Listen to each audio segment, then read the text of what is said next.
Hello, ladies and gents. Welcome back to the Me and He podcast with your host, Araya Sunshine. In today's video, I will be talking about how I graduated high school at 16 years old and then started college at 16 years old. If you think, oh, girl, you lying. I don't think y'all are thinking that. But here's my diploma from Monterey High School in Lubbock, Texas, in the Panhandle. Does this have personal information? Nope, it just has my full name, which I ain't committed no crimes since I've been saved.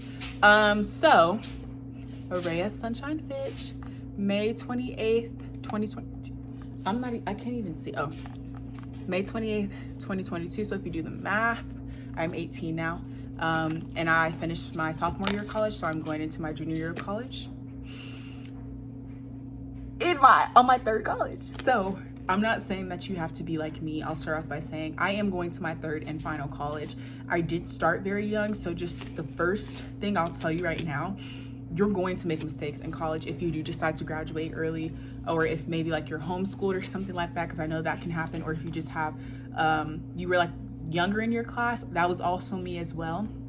And so know that you will make mistakes. Do not think you can get around it. You can watch all the advice in the world about graduating early, going to college early, but you will make mistakes, and that is okay. And I actually would want you to make mistakes so that you can learn them while you're younger. Please, please, please, please. I also want to say the most important thing above what I just said, you must have a relationship with Christ. Not because you're like, oh, I want to graduate early and he'll give me things. No, ma'am. No, sir. You must have a relationship with Christ to keep you grounded and sane. There were a lot of times I lost my mind, even with my relationship with Christ throughout my collegiate years. But Christ is a firm foundation. He is not shaky. If you live where the earthquakes are or tornadoes or whatever, he's not like that weather. That's up and down. He's constant. He's still. He's steady. And a lot of us, we don't even come from backgrounds that are constant and still and steady and stable. We need Christ. It doesn't matter if you came from the projects or if you came from the suburbs. We need Christ because we were all a broken people. Especially if you live in like an impoverished neighborhood. I could probably go outside right now, just stand outside, just kind of people watch for a couple of minutes. You will see the brokenness in the world. You'll see it. You will see it. And if you're like, well, my neighborhood's not like that bad or anything, like I don't have homeless people out or crackheads or drug dealers, whatever, go somewhere else in the city and you will see that there's brokenness everywhere evident. And if you're like, nope, look in the mirror because there's brokenness there, I promise you. If you're like, you're going too deep, that's the point. You're supposed to be deep with Christ. But okay, so let's start off with this. I was born on August 30th, 2005. And so my intended graduation year was 2023. So it was the plan that I was going to graduate high school at 18 years old, start college. I was going to graduate high school at 17 years old and start college at 17 years old and like have like a week or two before college starts, or maybe even a month depending on where you are. School for me has always started in August. Elementary, middle school, high school, and now my collegiate years, it's always started in August. I live in Texas, but everyone's different though.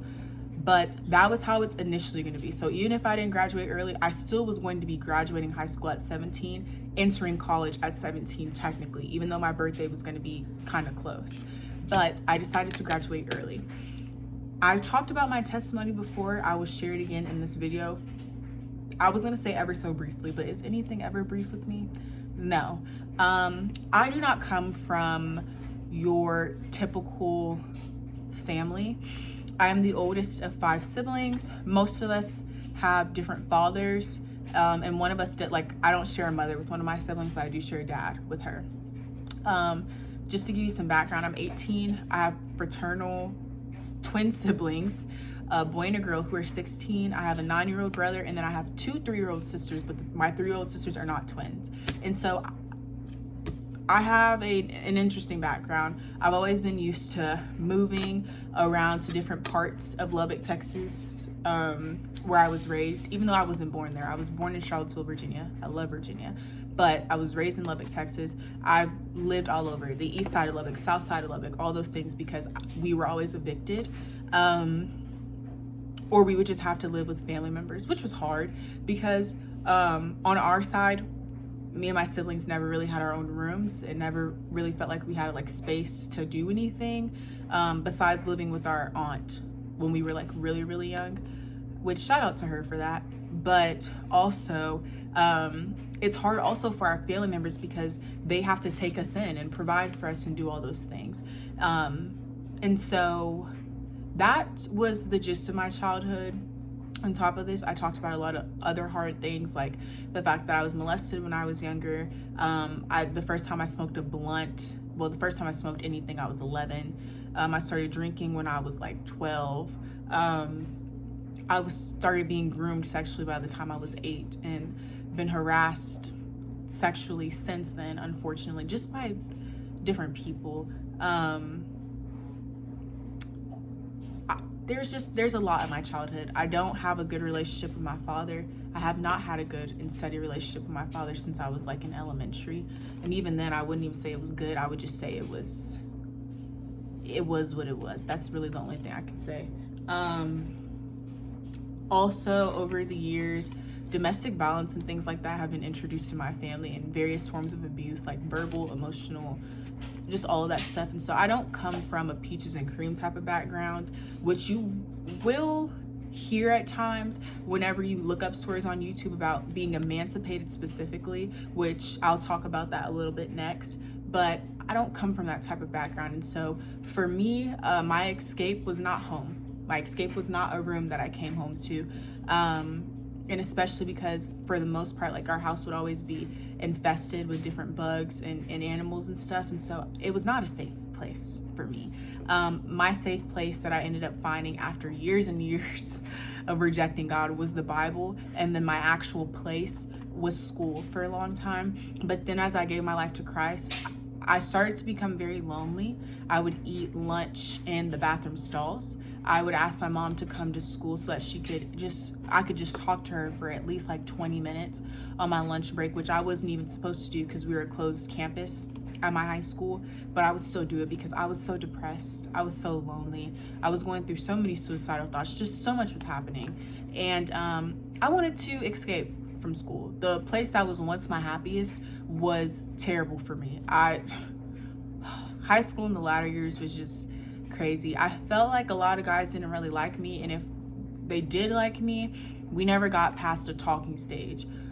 And that just to me was so like, I was like, I can't keep doing this. I just knew, I was like, I can't keep doing this. Like, I don't even know how I'm gonna make it to senior year. A testimony in and of itself is just me even being here right now, because I firmly believed at 12 years old that I would not even make it to C18 because of how depressed I was and just how my lifestyle was and all of that.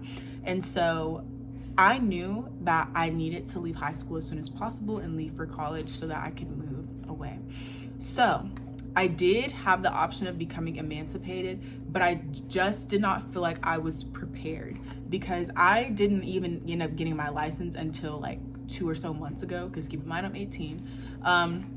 I was just scared to do a lot of things. I knew I wanted to graduate high school early, but the further things like getting emancipated, even though it would have been wise for me to, because there was just a lot of stuff happening in my family and still is, I did not. So I do encourage you, if you're thinking about being emancipated, which is meaning like you become your own parent apart from your parents, that is a lengthy process that you will have to go through with the court. But if you're feeling encouraged to do that, pray about it first and then go from there. I will also say there are steps that you can take to be prepared, but there's not enough preparation in the world for doing anything. Even if you're not gonna graduate early, even if you're just going off to college for the first time or taking a big step in something, we can try our hardest to be prepared, and we have different tools in life to be prepared, like the Bible, for instance, but you're still gonna encounter some difficulties and mistakes that you make. And so I encourage you, get your driver's license. I was so afraid to drive because I had been in like car accidents before and I just was scared. And also I knew that I could not afford my own car at the time. So I was like, well, what's the purpose? But get your driver's license. That's another tip that I will recommend. Also understand that your high school experience, once you decide to graduate early, will not be the same as others. I graduated class of 2022, but I had always grown up with class of 2023. And so I actually remember someone saying to me, they were like, are y'all ready to graduate? And I'm thinking like, I was like, yes, like I'm so ready to graduate. And then the girl, she was like, oh, well, not you, because like, you know, you're technically not really a senior, which I mean, you can look at it in different aspects, but I still technically took as many credits as them. I just accelerated. I did it the smart way. No shade to anybody who did not graduate early. I just mean that to me, I feel like that's a very smart and efficient way how I did it. Next, the actual process. This is so God ordained. I had been thinking since like the summer going into my sophomore year.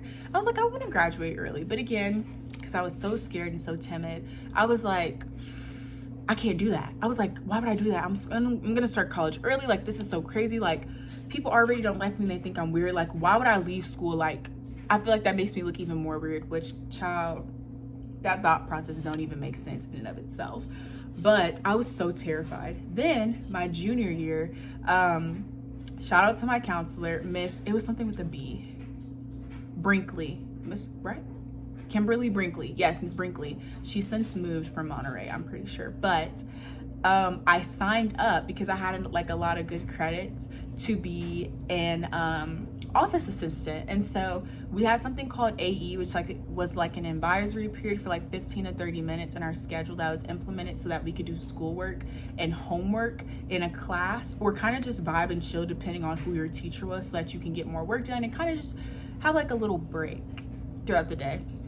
And I decided to be an office assistant. And I remember in there one day, I was like, it's my sophomore year. I said, maybe I should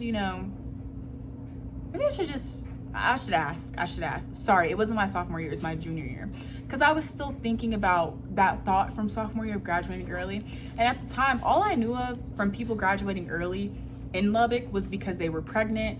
They had went to jail so many times, so they got kicked out of a regular school, so they had to go to an alternative school called Matthews. That's all I knew. And so I was like, I have extenuating circumstances at home, but I don't really want to get into that if I don't have to. And so I went to her door one day. I said, Miss Brinkley, I have a question. And she's like, what's up? I said, how could I graduate early? And, you know, we kind of talked for a little bit, and she was like, I mean, I have a break right now, so like I can kind of just print up your schedule and look. And the reason why I said it was God ordained, because one, I was an office assistant, so I had access to her. Two, on top of that, my middle school year, I went to a school called Talkington. It's a Talkington school for young women leaders, and it was an all-girls school. We had to do like preparatory things in a sense.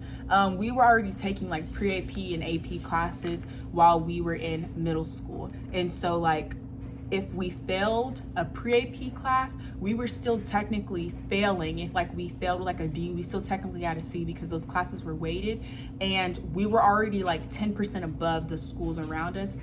I pray that I explained that well. If I didn't, I apologize. There's other schools for young women leaders. Mine's is just called Talkington in Lubbock, Texas, but it's different for everyone, so just look it up, because I know there's some in like New Jersey and different things like that. But I had already taken like an Algebra 1 class when I was like in 8th grade, and like some other different credits. And so because I was already ahead on that stuff, it made it 10 times easier for me to graduate.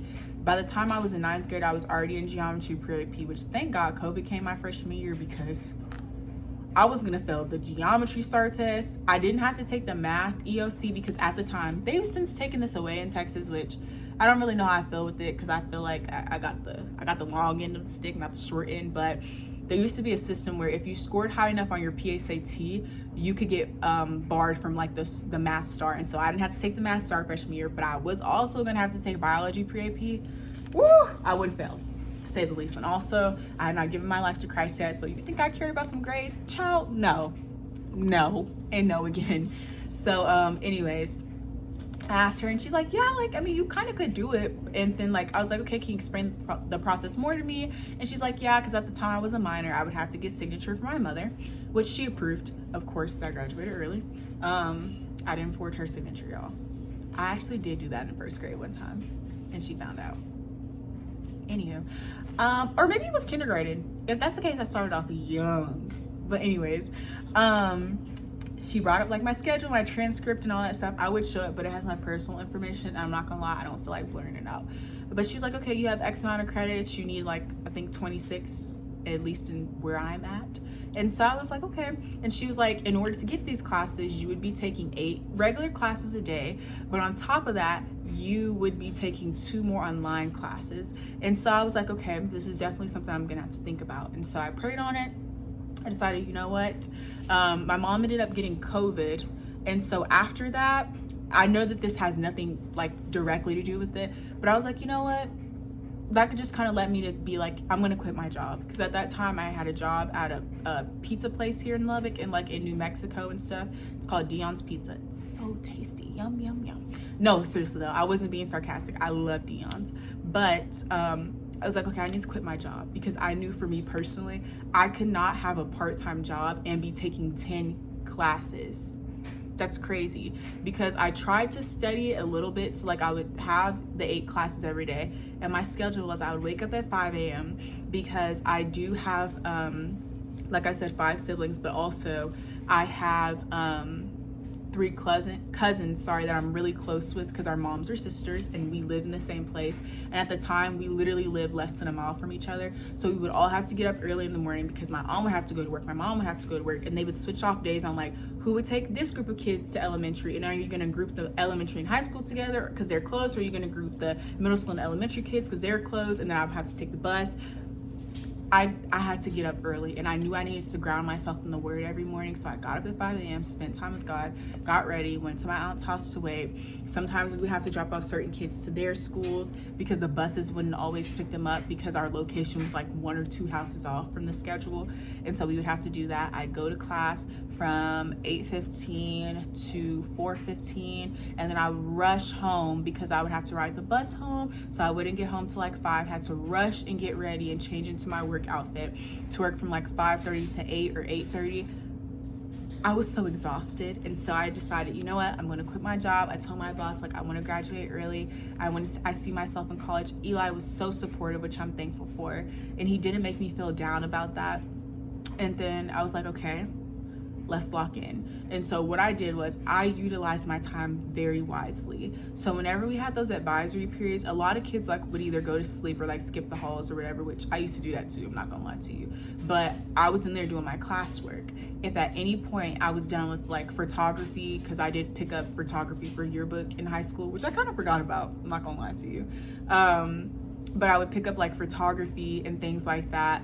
And like I would have to do yearbook stuff. And if I had even if it was like 2-3 minutes, I was doing my schoolwork. I had to do like economics online, I think like aquatic science online. It was weird stuff, but like all of that I was doing online. My schedule in high school, my last year of high school, whether you want to call it junior or senior year, it was not a fun one. I had 2 different Englishes in a day. I had like different stuff. It was just all core classes. The only elective I had was yearbook, and that's because I needed it and because I enjoyed it as well. I had to drop office assistant, unfortunately, because I had other things to do and my schedule just wouldn't have fit, and so I was like, darn it. But yeah, everything started being set up, and so I was very focused. If I couldn't get the work done in a day, I scheduled off like an hour of each of my days so that I would be doing my work and that I would get it done on time. Because if I didn't get it done on time and they came to like review my stuff, I would not have passed. That means that I paid the money for that course for no reason, and I just basically did all that for nothing. On top of that, once the semesters were done, it's not like college. It's just like we had like 6 weeks or like 9 weeks, however they set it up. But after that, I had to take like a big test, like kind of like a final for high school, I guess you could say. I would take a big test and I would have to pass that. And I was scared because I was like, oh, I would have to calculate my grade. Like if I don't pass this final for this class, then that means I failed. But thank God I was able to pass them all. And so once that happened, I was also in the process of getting my mind ready. Like, girl, you're finna be 16 starting college. Like, this is crazy for you. My mom had to pay for my cap and gown. I had to get a lot of stuff ready. And then also, like, I only had like 2 friends at the time, but also we weren't really close. Like, we were bridging apart because there were a lot of issues with that. And I had to tell them, like, look, y'all, I'm graduating early. I had to tell my siblings, like, I'm leaving earlier than anticipated, because the way me and my siblings are set up, the twins at least, and my cousin, we were all supposed to graduate or at least be in high school around the same time. And I always had that dream, but it just didn't happen that way because I graduated early. And so I had to start applying to schools and things like that. I applied to a lot of different schools, got into all the ones I applied to. And I will say this, apply to more schools than you think you need to. Also, on the application fee, ask if you can get it waived. Just ask. There's no harm in asking if you can get it waived. 9 times out of 10, I don't think I ever remember paying for an application fee, because either I would ask or my aunt would ask. But I started applying for schools, got accepted to all of them. Also, the way I was on scholarships like white on rice, do not apply for like the bold.org scholarships or sweepstake essay scholarships. Y'all, don't do that. Look for local scholarships in your area, please. And if you're going to an HBCU, look at scholarships specifically for HBCUs. I am going to an HBCU now, but the first 2 colleges I went to were PWIs. PWI is predominantly white institution. There's nothing wrong with that. HBCU is historically black college and university. Nothing wrong with that either. But I have other thoughts on HBCUs and things like that. But I started applying. I started doing different things like that. Also, please make sure that you have a mentor. Mine was my aunt, because she was like one of the only other people in my family, my great aunt, who went to college as well, and she has her master's, so she has her doctorate.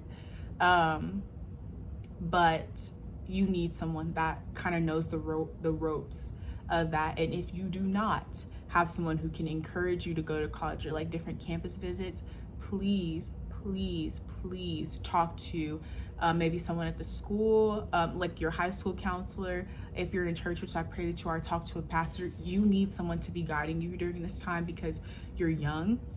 There's a lot of anxiety and a lot of nerves and things like that. And so I ended up picking Houston Baptist. I went there for a semester, and there's a lot that went into all this, but then I ended up going to Lubbock Christian, and I'm on my final college of going to Paul Quinn College. Also, please make an Excel sheet. I wish I would have did that, which is why I'm now on my 3rd and final college. You have to learn about things like FAFSA. That is what you need for college to determine your aid and all of those things. And even if you're getting FAFSA, you still should be looking for scholarships in your area and doing different things like that. Do not follow the naysayers who are like, I'm not gonna waste my time on a scholarship. Okay, well, do you want to be 30 with $100,000 in debt? I would hope the answer is no. I cannot answer that for you though. Even if you don't win scholarships, because I remember the first scholarship I applied to, I didn't win, and it broke me down, and I felt like I was a failure and all that stuff because I put my identity into it, dressed up nice and all the things, and I didn't win, not even like a 4th place. And so I was like, dang. But even if you don't win, keep that scholarship so that you can recycle it for another one, because a lot of times, sometimes the scholarship prompts are the same, or even if they're not the same, you just have to recycle the heading or tweak a few words here and there. So just think about those things, because since then I've won, well, 1 scholarship twice, like a repeat winner, 3. I've either won 4 or 5 scholarships since then.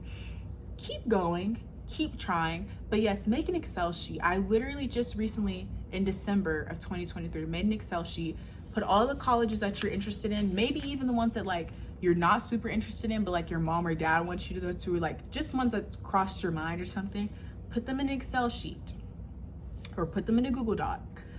In the next category, put the cost of tuition before financial aid and after financial aid, because you do not know how much you're going to get or if you're going to get any at all. Then go on to put their social life. Do they have fraternities and sororities and things like that, which I'm not. I have other opinions on that as well, but they're not concrete. Or if you're interested in student government, do they have that? If you're a sports person, do they have cheer, dance, volleyball, football, all the things? Next category, for me, this is an important thing, and I pray that it would be for y'all. Are they a faith-based institution? all of the institutions that I have been to in the past and I will be going to are faith-based. And that has been very indicative for me because you are going to be young going into this foreign place. You need to be grounded. I've said that before, and I will preach that until the day God sucks the breath out of me and I meet my Savior. When you're young, regardless of if you're graduating early or not, you're gonna do some crazy things. Do not ever think, and this is a life lesson, do not ever think that it wouldn't be you. Don't be like, oh no, that would never be me going to a high school party. Don't think, oh no, that would never be me going to a college party. I would never do this. I would never do that. Okay. You just watch and see when that temptation comes. You just watch and see when you're not grounded what that temptation can do to you. But also, I think I lost my train of thought. I'm not even gonna hold you because I started talking about temptation, y'all. But anyways, make that Excel sheet, make those different categories and see like at least like your top 3 colleges and go from there. That doesn't mean only apply to the top 3 colleges, apply to them all, because you can also see what kind of scholarships and things like that you can get. Talk to whoever your financial advisor will be once you first start. Check your school emails once you get accepted. Like, be that first year student who's too proactive, the one that's doing too much. That needs to be you because you're younger than the rest and you don't know what you're doing. You don't know what you're doing. YouTube cannot prepare you enough for life experiences. A lot of times you have to go through them yourself. So look that stuff up. Make sure that you're getting to know your roommate beforehand. I have not had the best roommate experiences, I'm not gonna lie to you, but don't let that deter you. Look up, like if you're going to, let's say Houston, like I did, look up what's around the city. I'm not gonna lie to you, Houston Baptist at the time literally had prostitutes outside of its college. So take with that what you will. I didn't know that at the time. I did not know that there were working girls outside of the college. Like that's crazy to me, which is not indicative of the university, but it is indicative of the area. Pay attention to stuff like that. If you're interested in coming back home, is that an easy drive home, or can you afford to get a plane back home or not? Do they have a work program? Like I'm going to Paul Quinn College, they have a work program where I will be working and they won't put money in my pocket, but it goes directly to my tuition, which you're probably like, that's stupid, I need money in my pocket. Okay, but you also don't want to be in debt. So do with that information what you will. Or do they have other ones where like you can work on campus, because I had that at LCU, and I had that opportunity at HBU where you can work in like the library or something and get paid minimum wage. And then because of that, you are able to have a little bit of cash in your pocket if you're not driving yet and you can't like afford to work somewhere else because you can't pay for the Ubers and things like that.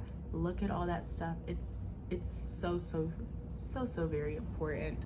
I also want to say lastly, I think as I'm talking about being prepared, make sure that you have your basic things like what you're going to be wearing to college during that time. Like I was in Houston and I was in Lubbock, now I'm going to Dallas, it's Texas. Have appropriate clothing. Make sure that you learn things about yourself before you go to college as much as you can, because it's going to be very hard trying to figure yourself out in a new environment. Make sure that you have a working laptop. I personally don't believe that you need a MacBook or an iPad. I've had Chromebooks, they do me just fine, but you're going to need a laptop or an iPad, a tablet. You're going to need something. Make sure that you're able to balance things. And if you're like, I'm scared or something, see if your school has a counselor. It doesn't hurt to ask. If not, if you can, talk to your parents about getting you a counselor. You're gonna need guidance, you're gonna need mentorship. And the last thing I wanna say is, if you watch this video, thank you so much. I actually have online orientation right now. No, well, not right now, like in about 30 minutes. So I pray that y'all have a blessed day. If you have any questions, comments, or concerns, let your girl know. Peace.